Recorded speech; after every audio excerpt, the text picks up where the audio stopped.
So Cozy Earth has solved a marriage riddle we've struggled with for years because Mrs. Calm and I have different temperature preferences. But since we began sleeping under the heavenly softness of Cozy Earth bamboo sheets, we both have slept much better. Cozy Earth bamboo sheets and pajamas. They're luxurious, but they're also temperature regulating. So we're sleeping deeper and longer. And you can get 40% off with code CALM at cozyearth.com. Mrs. Calm was also a little jealous of my brushed bamboo pullover because it is ridiculously comfortable and it's stylish. I'm wearing it right now. So you can pair it with jeans and look great instead of frumpy. So I ordered her favorite color. I hung it on her side of the closet as a surprise. Major bonus points for me. Look, you have no idea how much joy clothes can bring when they are this comfortable. So visit cozyearth.com/calm. Use my exclusive code CALM for 40% off best-selling sheets, towels, pajamas, and more. And let Cozy Earth know you heard about them from the Calm Parenting Guy. It's cozyearth.com/calm with the code CALM for 40% off. For kids like ours, the best learning is fun and interactive. We know so many kids who love IXL because their video tutorials and games just help kids feel smart and successful. Take a moment and check out IXL.com/Kirk. IXL is an online learning program that can be used by any student from K to 12, whether they are struggling in a particular subject or if they're homeschooling. IXL allows our kids to learn at their own pace and be independent. And you know our kids love that. On IXL, kids can explore any topic in any grade level, and they're not forced into a single learning path.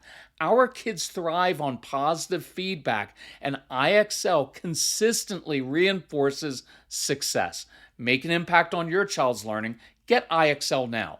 Calm Parenting Podcast listeners get an exclusive 20% off an IXL membership when you sign up today at IXL.com/Kirk. So visit IXL.com/Kirk to get the most effective learning program at the best price. So here's a very common email that we get. My husband and I have been arguing almost every night about how to get our son to listen better. His school, after-school program are emailing us about how he's having trouble listening. We've even seen at soccer practice, he was distracted, not listening to the coach, doing his own thing on the field. And I know he's not doing it out of disobedience. He's just absorbed in his own world. He's daydreaming. And I'm feeling like a big failure as a mom that I'm not able to get him to overcome this. So can you relate to that? I bet you can, because we've all been there, right? As we all can relate, because raising strong-willed kids is really, really challenging. So, on this special Mother's Day edition of the Calm Parenting Podcast, I want to give you both practical ways to help your kids focus better and, at the same time, reassure you why this isn't even that important for younger kids. So welcome. This is Kirk Martin. I'm founder of Celebrate Calm. You can find us at celebratecalm.com. If you need help, reach out to our son, Casey, Casey, at celebratecalm.com. This is the kid. This mom's email could have been Casey's mom's email, our email to someone back then, because he didn't listen well. He had trouble at school all the time. Why do you think I got into this field? It was to try to keep Casey from getting kicked out of different schools for different things, right? And soccer, I remember they put him in goal playing soccer, because that's what I did when I was a kid, right? And I look, he's not even watching the game. He was in the net, playing with the net, looking at other kids behind him, right? So if you ever contact Casey, right, you'll know he gets this because he was your kid. He wasn't a great listener as a little kid, but I guarantee if you email or call him, you will feel very heard, and he's totally engaged. So I'm going to break this up into pieces and address different things that this really great mom said, right? First, a couple things. In this case, this child is 5, and I would say this applies to kids of almost all ages, but I'm going to skew this podcast to kids under the age of 7. But still, I think it's going to apply in a lot of different ways if you have 8, 9, 10, even 8-year-olds or even teenagers. So, Mom, You're not alone. You're not doing anything wrong. And I want to repeat this. Mom, in this case, you are not alone. You are not doing anything wrong, but neither is your son. And I'm going to get to that. Your son's being a normal 5-year-old child. And you're a good mom. So let's get rid of that guilt stuff, all right? So let me start by giving you some tools to help your kids listen better and accomplish tasks. But here's a big caveat, and I mean this. I don't even think that's very important at all, right? But you asked, so here goes. Few ideas for younger kids. Little kids, even older kids, respond a lot to energy. So controlling yours is extremely important.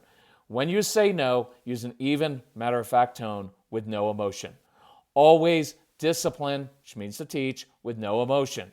But then you give your emotion, your enthusiasm to leading, to transitions, to what they can do. Remember this, whenever you say no to something inappropriate, always say yes to something appropriate. If you have little kids, they're going to get into stuff and your whole day is going to be like, stop that, take that out of your mouth, don't put that there, don't do this, don't. Strong-willed kids are very bright kids. They have a lot of intellectual, mental, emotional energy.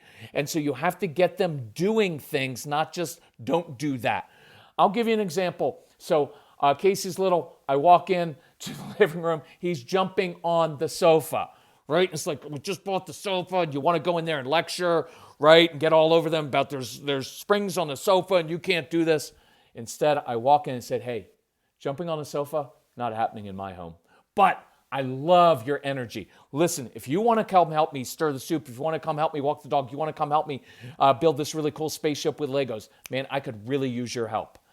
So watch the process. I'm going to say no to jumping on the sofa. I'm not going to be like, hey, buddy, you know what? There's springs on the sofa. We don't jump on the sofa. No, I'm not doing that at all because that sounds weak and condescending. It sounds patronizing to strong-willed kids, right? So I'm not going to explain things as if he's going to say, oh, Dad, I didn't realize there were springs on the sofa and that you spent so many $1,000s on this.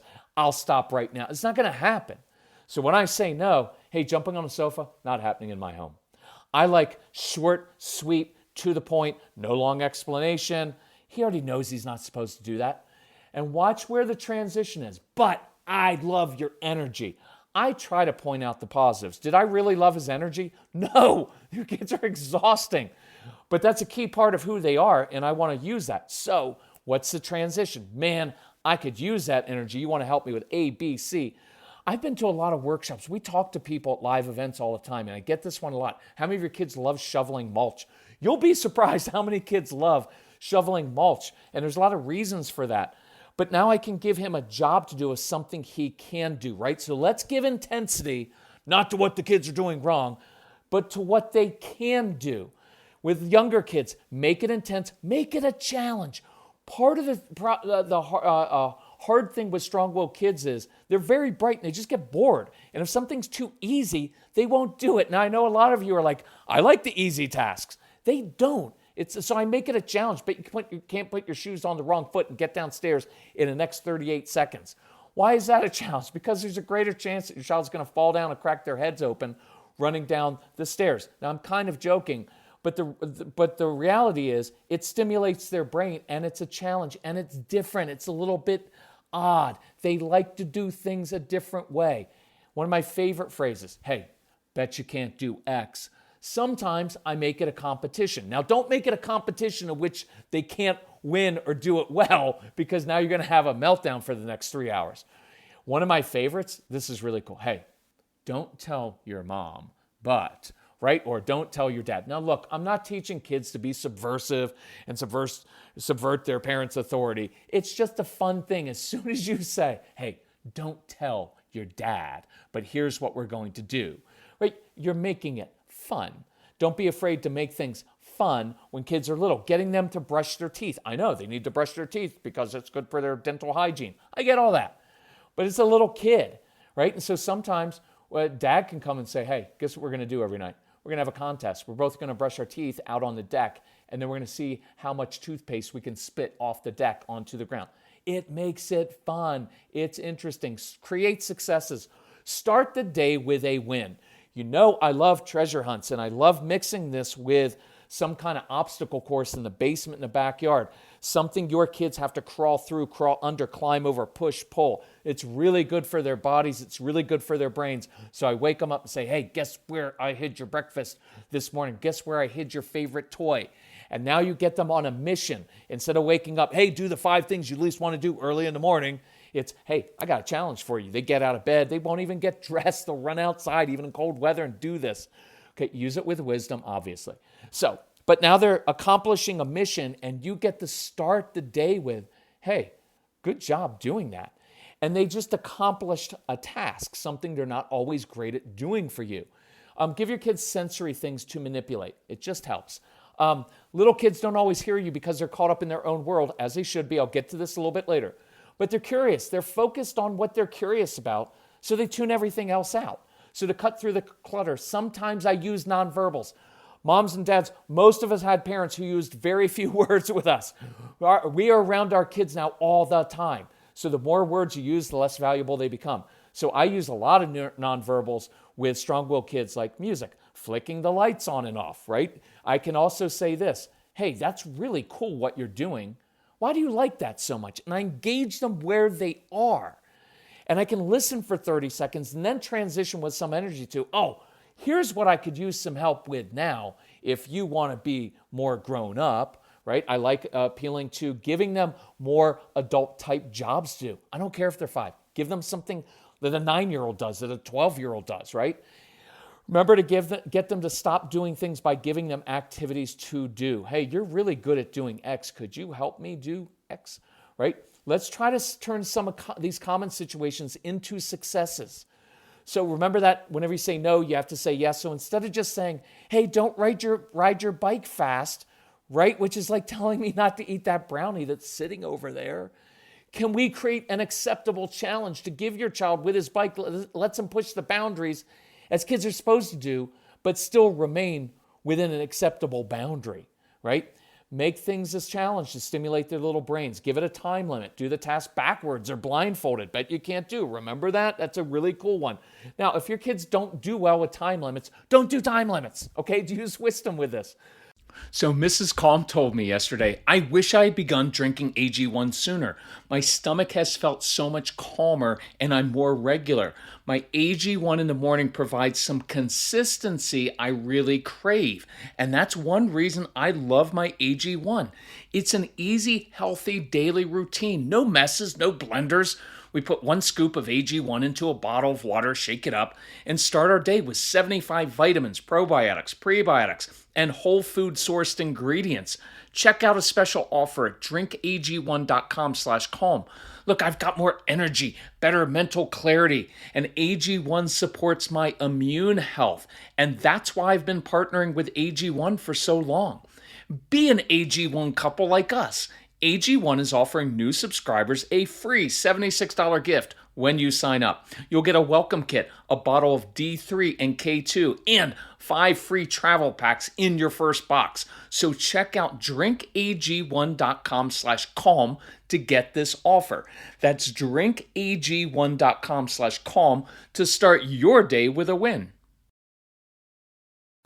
Most of our kids have sensory needs, so have them do a lot of physical activities, right? That's the whole idea of the obstacle course. When they get upset and physical, I like to give them something physical to do in that moment. And final one I'm going to mention is giving kids ownership of their choices. I think you have to master this one. I'm going to ask you to listen to the Strong-Willed Child program that's part of the Calm Parenting program or the Get Everything program to learn how to do this. In essence, you're saying this, hey, here's what I want accomplished. I just don't care how you get it done. Again, within my larger boundaries, I don't care how you get this done. You want to do it some weird way, some odd way? Go for it. And you give them ownership of their choices so they get to do it in an odd way, in a weird way, in a creative way.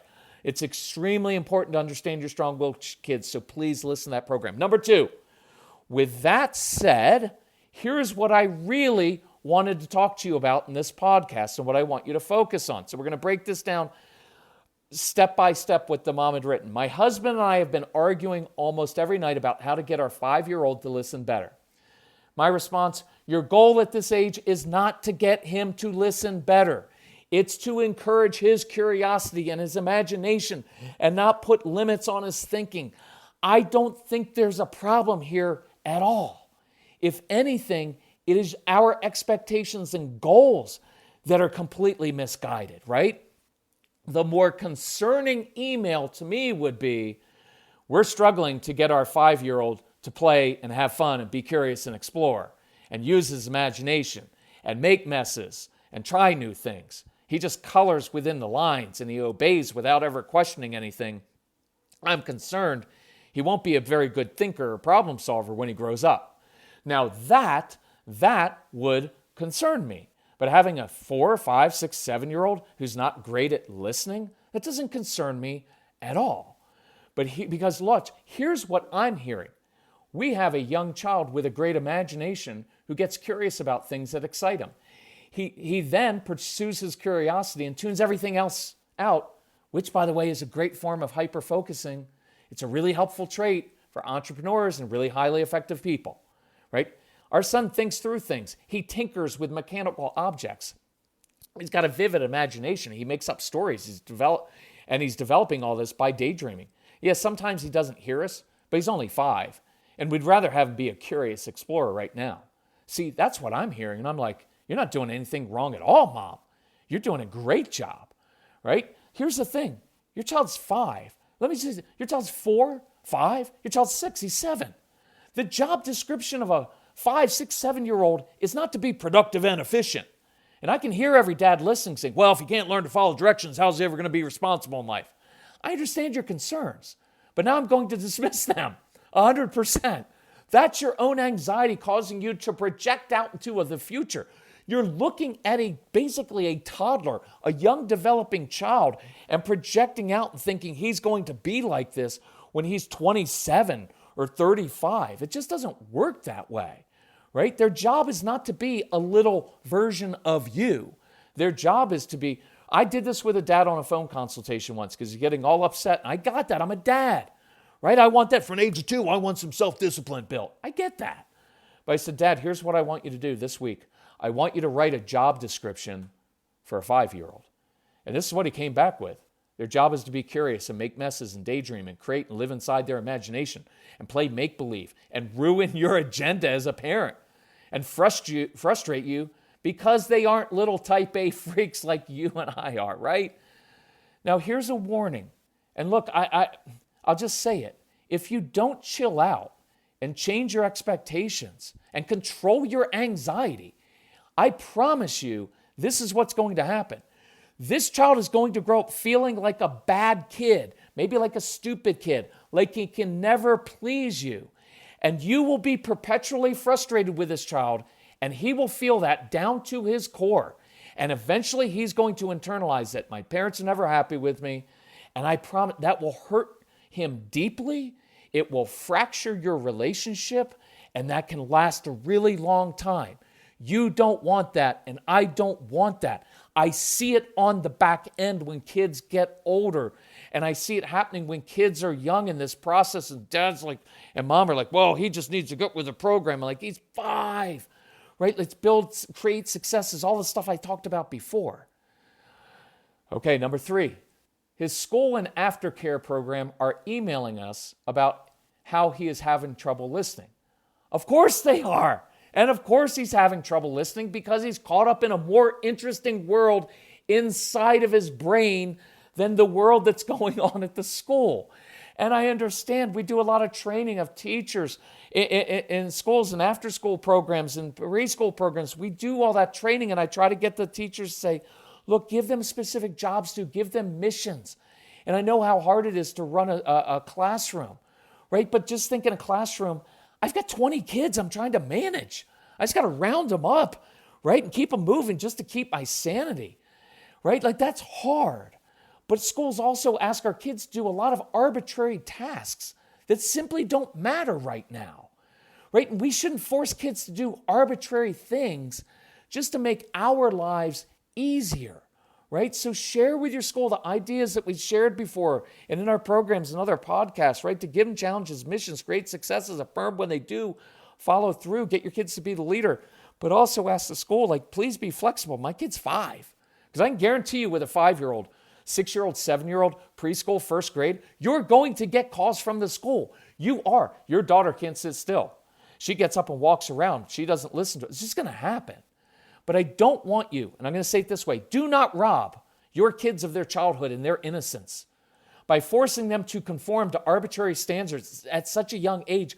Look, we largely didn't have to do that. We had a lot of ownership of our lives and a lot of freedom. We were allowed to be kids, right? And I can hear people saying, but kids have to eventually follow directions and listen to be successful. And I'll respond with 2 thoughts. 1, eventually, yes, perhaps, but not at age 5 or 6 or 7. They're supposed to be in their own world. That's what you want, right? And so why do they have to do that at that age? And then my second response is, because I am strong-willed and a little bit oppositional, no. Actually, you don't have to learn to always follow directions. The reason we have this organization, I do this the way I do, is because I didn't follow the directions.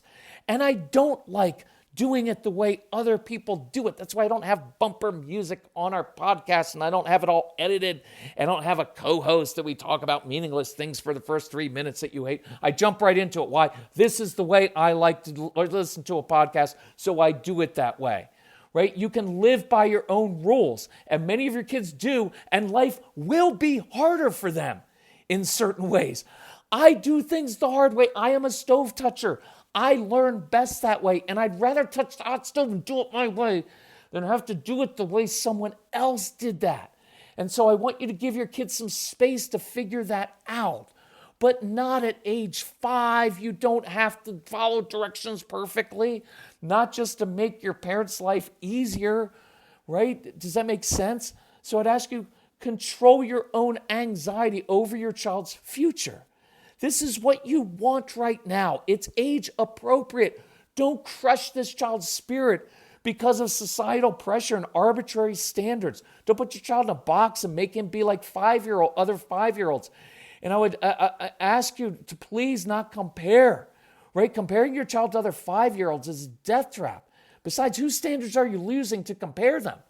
So when your other friends are like, oh, my son is so obedient, he always listens and follows directions, I'd respond, oh yeah, I've got a 5-year-old son who loves to think and explore. He's curious. He tinkers with things. He's always trying to figure out how things work, and he's got this great imagination in this big wide world that he inhabits in his brain, and he makes up stories, and he plays, and he never stops talking about it. I can't wait to see what he creates or invents or what problems he solves one day. See, that's what I want you to be able to say to your friends and to other people, right? Does that make sense? Control your own anxiety. Number 4, well, we saw this live at his soccer practice. He was distracted. He wasn't listening to the coach. He was doing his own thing on the field. Now, I'm not being mean to you, Mom, who emailed in. I'm very proud of you. You've done a great job with your kids. I'm trying to reassure you. And I'm not blaming you here. But I'm going to broaden this to all of us. Let me ask this to you. What did you expect? You signed a 5-year-old up to go to an organized practice with coaches talking and showing and expecting kids after a full day at school to somehow be patient and follow directions and wait for a turn to kick the ball and do it in an orderly way. Why? Listen, why didn't we have these problems as kids? Because we weren't forced into these situations.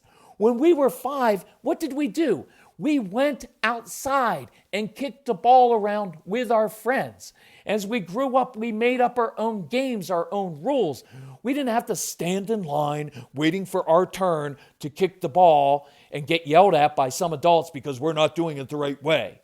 We didn't have to just stand there, right? We ran, we fell, we played.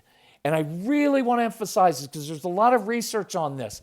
That's how kids learn best, not by sitting in a chair and having someone lecture them and show them something on a board. Little kids especially learn best by actually playing. You play with friends and learn how to dribble and pass and shoot by doing it without it being so forced and mechanical. That's why we were such good athletes as kids. We played with our friends, and some of them were taller, or bigger, or faster, or better, and we eventually learned how to get better because we played endlessly. We didn't practice endlessly. We played endlessly every day after school, in the backyard, in the neighborhood. Not because some adult was there trying to teach us. And I'd ask you to be aware of this trap, modern day parents. It's like we're trying to professionalize childhood, right? If we just get enough professionals and adults teaching our child how to do every single thing that they're doing, right from piano practice, instead of letting your child practice and feel the music, right? I'm not saying you shouldn't have lessons. I'm just saying we're trying to professionalize everything. And in doing so, we're robbing them of their childhood. We're trying to make them like little adults. And they're 4 and 5 and 6 and 12 and 14. Now everything's organized. There's a class with an instructor and a practice, and there's drills. And we think if we hire enough professionals, our child will somehow be advanced or get ahead. And we're substituting all this structure over creativity and learning by doing and playing. Instead, well, our kids can't play outside. Yes, they can, but you're going to have to initiate it. Call some other moms and dads. Invite them to your backyard. Throw a ball out in the yard. Let the kids learn how to play by playing. Let them fight over it too. That's also how we learned, right? Why are you wasting all that money on practice and lessons for a 4, 5, 6, 7-year-old? Because all they do, like in soccer, I know how it works. They stand in a clump, don't they? You put 10 kids, look what they do in a soccer game of a 5-year-old. There's 10 kids all in a clump kicking at the ball, basically kicking each other and never really doing anything. And then there's all these adults and a coach on the sideline yelling at them and to them, and it's chaos. Stop that, seriously.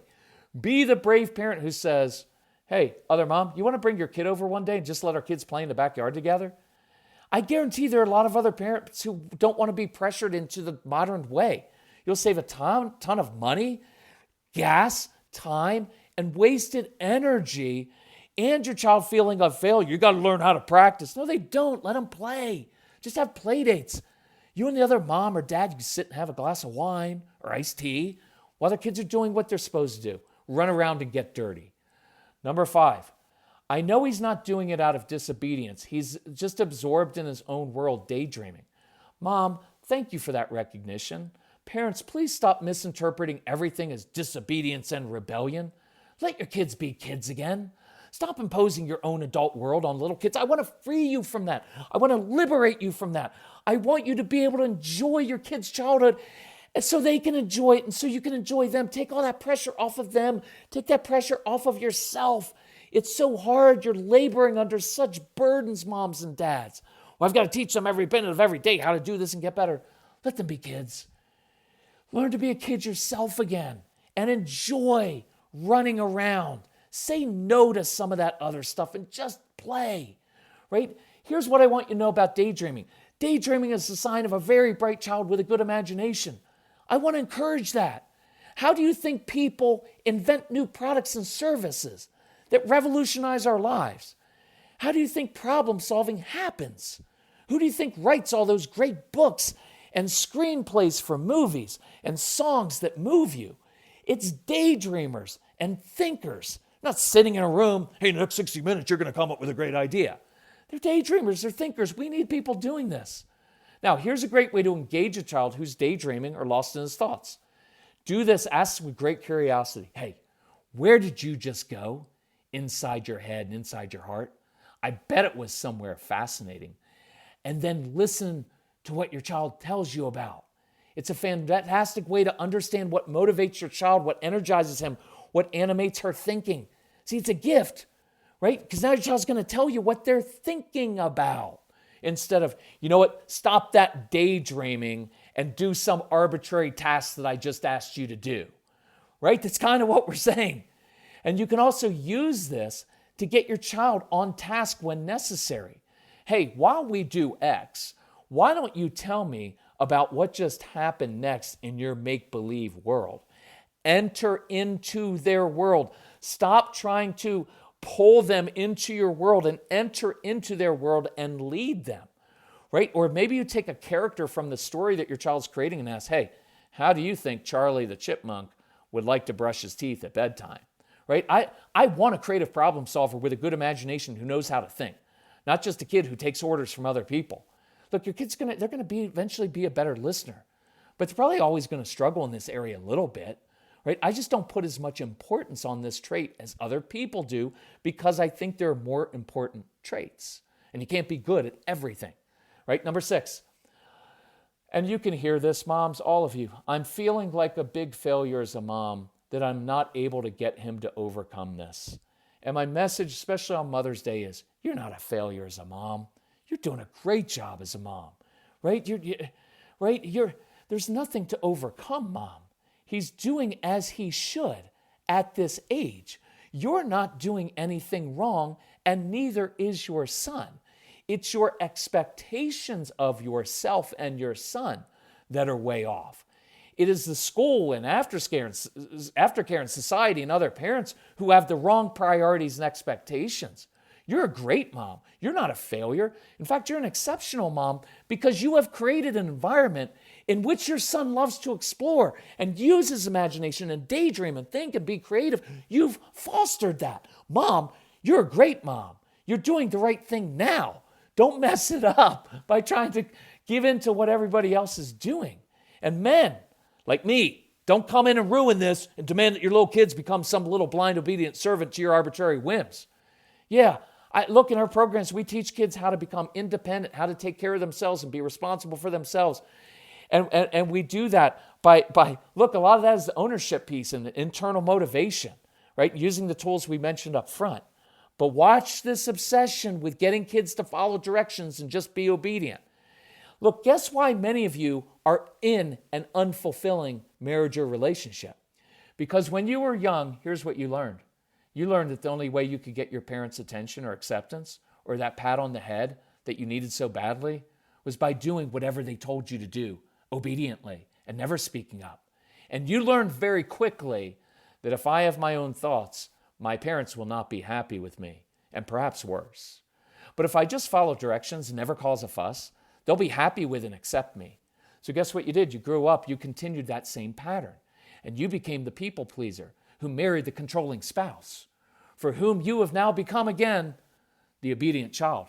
Because I guarantee many of you, you don't speak up for yourselves because you're afraid of being dismissed, right? You're being afraid of being corrected by your spouse. I see it on Facebook every single day, and it almost makes me cry because I see moms reposting to their husband one of our messages, and inside there's this subtle thing, will you please listen?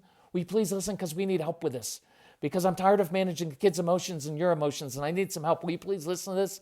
But you're afraid to bring these issues up with your spouse. Why? Because he'll dismiss you, right? And he won't be happy with you. And so it's just easier, right? Does that make sense? When you think the right way or do what is expected, then your spouse is happy with you. I don't want your kids, and there's no blame and guilt with you in that, right? You did what you were supposed to do when you were a kid. You did the best that you could. When you were a little girl or a little boy, you did what was important because you needed your parents' affirmation. But now you're a grown adult and you can break that pattern. And that's what I want to do because this is what we're after, right? We're after this, raising a child. This is what we finally came to with Casey was this. I'm not that interested in grades. I'm not that interested in always doing exactly what the teacher asked him to do when he was little, right? I remember the second grade, the books on the approved reading list. None of them were interesting to a boy his age or to Casey. So I went in and I said, teacher, I appreciate you. You love my child and want my child to learn. And we both have the same goal, is to raise a curious child who loves to learn. My son doesn't like any of those books. Would you mind if we read different books that were even on a higher grade level? Because he can do that because he's motivated.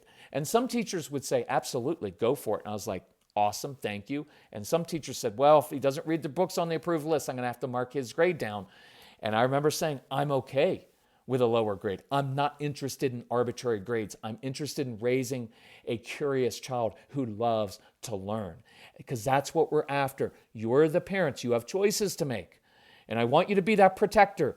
You have to protect your child from arbitrary standards that other people impose on them.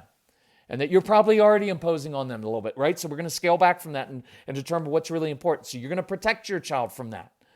And you're also, right, from anything that crushes their spirits. And you're going to nurture their spirit, their creativity, their imagination, all those things that we've talked about. Do that. Hey, this is Kirk. This is the next day, actually. I'm editing for the first time one of our podcasts because I heard back from the mom. So this mom had written in, I recorded this podcast. Before I released it, I sent it to her. And this morning I woke up to this awesome email, and I wanted to share a quick story with you of how she actually used this. The first thing she said is, yeah, it's my fear and anxiety that we've been dumping on this little kid, right? Like, he loves to ride his bike and sing and dance. He's way ahead of his classmates in reading. But we keep kind of forcing him to do all these other things because that's what's expected. And she said, now I need to learn how to trust my gut. Moms, trust your instincts on this. You know in your heart. I just want to encourage you to do this. So here's something really cool this mom did. She said, because we talked at the beginning of this podcast about giving your kids tools. And that's what we love doing. So she said this morning, he had gotten up late and we barely had 30 minutes to get ready. And I was feeling my stress levels rise, right? You know what that's like, right? And what do we normally do? Come on, you got to get up, get your clothes on. And we start rushing our kids and they tend to go more slowly. And she said, I decided not to give into it. And instead, I pretended that I was a news reporter. So when my son came into the kitchen, I said, and in the news this morning is a kid who's about to show us how he can get ready for school in 30 minutes. Are you up for a challenge? And then she said, I presented my fake mic to him and asked him that, and he giggled and said yes. And guess what happened, moms and dads? He was dressed, had breakfast, and was ready in 20 minutes, which is record time. And here's what we learned from this. We didn't control the child's behavior. What this mom did courageously and very wisely is she controlled her own anxiety. She switched this situation around from, why did you sleep in late? Now we're in a hurry. Now we're going to be late. Now we're in a hurry, right? And we sabotage ourselves all the time. And instead, this mom controlled her own anxiety. She turned it into something fun. She made it a challenge, and her son stepped up. And look, this is the practical side of that. 2 days ago, it would have been, get ready, come on, you're late, you got to hurry.